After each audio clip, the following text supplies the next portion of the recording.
Sir SUV MPV का market गर्मा गर्म है और इस चॉइस को डिफिकल्ट बनाने के लिए आ चुकी है किया कैरेंस। कल हुआ है इसका लॉन्च। स्टार्टिंग कीमत रखी गई है इंट्रोडक्टरी 8.99 लाख, किया सेल्टॉस से भी कम। आपका फर्स्ट रिएक्शन क्या है? आपने मेंशन किया किया सेल्टॉस, तो 3 साल पहले जब किया सेल्टॉस आई थी वो भी कुछ इसी तरीके की स्ट्रैटेजी के साथ लॉन्च की गई थी।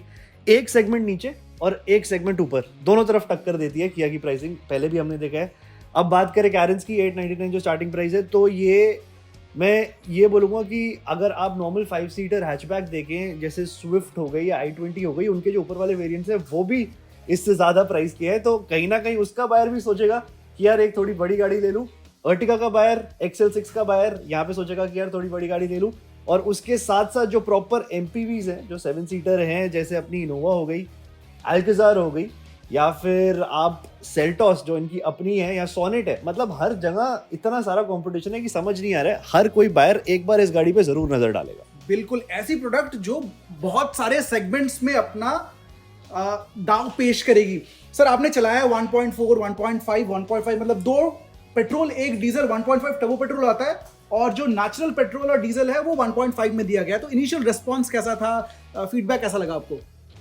ब्रीफली चलाई थी बहुत, आपने पूरी प्रॉपर्ली चलाई थी और सैम ने प्रॉपर्ली चलाई थी, लेकिन जो ब्रीफ रिस्पांस था, आई थिंक 1.4, 1.5, 1.5 ये जो इनका इंजन लाइनअप है, ये हमने ऑलरेडी देखा है। सोनेट, सेल्टॉस दोनों के अंदर सेम इंजन ऑप्शंस मौजूद है, रिलायबल है। अब तो इंजन कह सकते हो 3 साल हो गए हैं, कोई मेजर ब्रेकडाउन इंजन में हमने एज सच एक्सपीरियंस नहीं करे हैं। डीसीटी में इनिशियली कुछ लोगों की कंप्लेंट्स थी सेल्टॉस के साथ स्टॉप एंड गो ट्रैफिक के अंदर, लेकिन वो कुछ बहुत particular case to case behalf पे था, इतना कुछ मेजर वो नहीं था।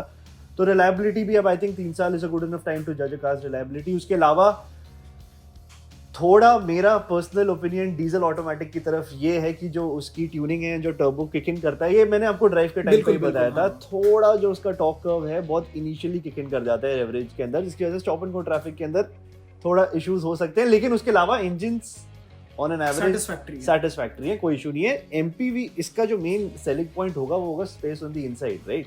उसके साथ जो आपको फीचर्स मिलते हैं एंड जो प्राइसिंग इन्होंने कर दी है, तो आई think that should be the main talking point. Sir तो अगर फैमिली के लिए कंसिडर करें तो आप कितना रेट करेंगे किया कैरेंस को? मेरी तरफ से 8 on 10, एंड इसके पीछे एक मेजर रीजन ये भी रहेगा जो of course talk of the town होनी चाहिए, एंड आज की गाड़ियों में जिसके अंदर अच्छा खासा ध्यान दिया जा रहा है, ग्लोबल एनकैप के भी हमने रिजल्ट्स देखे कुछ गाड़ियों के, वो ये है कि 6 एयरबैग्स गाड़ी के अंदर right from the base variant आपको मिल जाते हैं, which is very commendable and a very good addition to the Kia Carens. I think ये एक मैसेज है किया का सारे कॉम्पिटिटर्स की तरफ कि एयरबैग्स एंड सेफ्टी की तरफ अब ध्यान देना चाहिए। 899 के प्राइस के अंदर भी 6 एयरबैग्स दिए हैं उन्होंने, और पूरी लाइन में आपने बताया 4 डिस्क ब्रेक भी इसके अंदर स्टार्टिंग वाले वेरिएंट से, स्टेबिलिटी कंट्रोल भी रखा गया है। तो सेफ्टी को पूरा कॉस्ट इतनी इंप्रेसिव है, उसके साथ साथ सेफ्टी में भी कोई कॉम्प्रोमाइज नहीं किया गया। So I think this is a very good package overall.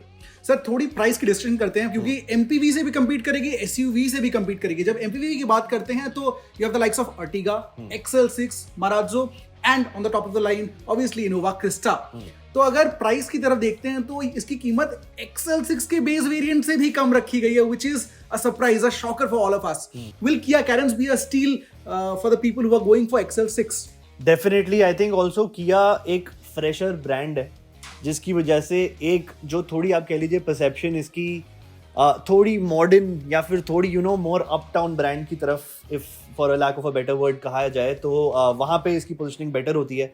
उसके अलावा जो इसके अंदर फीचर्स मौजूद हैं, जैसा मैंने अपनी फर्स्ट ड्राइव जो इनिशियली मैंने चलाई थी, जो स्पीकर सेटअप था इसके अंदर बोस का, बहुत इनक्रेडिबल था। उसके अलावा जो पूरा आपका लेआउट है डैशबोर्ड का, पियानो ब्लैक में जो इसके इंसर्ट्स हैं, काफ़ी अच्छा और अपमार्केट फील देता है वहाँ पे।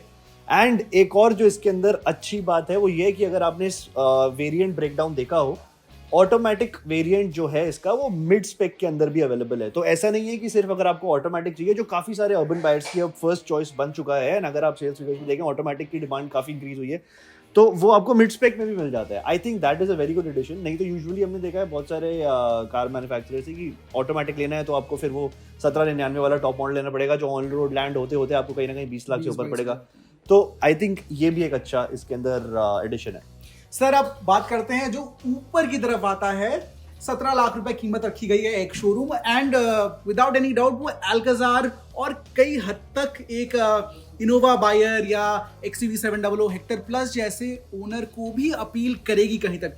तो आपको लगता है कि उसमें जो फीचर्स दिए गए हैं, for example ventilated front seats, air purifier, छोटा सा सनरूफ, 6 सीटर 7 सीटर, ये ऑप्शंस के साथ does Kia Carens make comprehensive package और नॉट?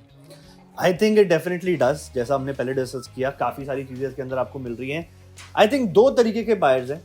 एक है जो यूटिलिटेरियन पर्पस के हिसाब से इस गाड़ी को देखेगा, जिसका पर्पस है कि मेरे को 7 सीटर गाड़ी चाहिए और वैल्यू फॉर मनी प्रोपोजिशन उसको 7 सीटर में यहाँ मिल जाती है। दूसरा बायर है जिसको टेक लोडेड या फिर एक दूसरे डिफरेंट ब्रांड की गाड़ी चाहिए जिसकी 7 सीटर सेकंड प्रायोरिटी है, उसको भी ये अपील करेगी क्योंकि प्राइस पॉइंट अच्छा है एंड बाकी सारे फीचर्स के मामले में जैसा आपने बताया, एयर प्योरीफायर हो गया, बोस का सराउंड साउंड सिस्टम हो गया, सनरूफ हो गया, स्पेस हो गया, एंड इसकी वन टच की जो थर्ड रो की एंट्री एक्सेस है वो सब भी बड़ा बेहतरीन है। तो आई थिंक प्राइसिंग ने, अगर इसकी प्राइसिंग नॉर्मल होती जो लोग एंटिसिपेट कर रहे थे, तो फिर ये लिमिटेड जगह खेलती, लेकिन अब इसकी प्राइसिंग ऐसी जगह से स्टार्ट हो रही है कि ये हर जगह खेलने वाली है एंड बेस वेरिएंट के अंदर भी ठीक ठाक फीचर्स आई एम एक्सपेक्टिंग इसके देखने को मिलेंगे। एंड ये मेरा आपसे एक पर्सनल रिक्वेस्ट है, अगर हो सके तो इसका बेस वेरिएंट जरूर रिव्यू करें, बहुत लोग इंटरेस्टेड होंगे। बिल्कुल जरूर, हम वीडियो आपके लिए ये भी लाएंगे जागरण हाईटेक पे। But is it a thumbs up for Kia Carens from the studio of Jagran hitech या नहीं, आप बताइए? डेफिनेटली, आई थिंक 8 on 10 मैंने बोला है and that is a very good rating अगर आप सारे फैक्टर्स कंसिडर करें तो। बिल्कुल सरप्राइज किया है किया कैरेंस ने हमको, और जरूर हम देखेंगे कि सड़कों पे कितनी ये गाड़ी दिखती है। That's all we have for you. Thank you for joining with us.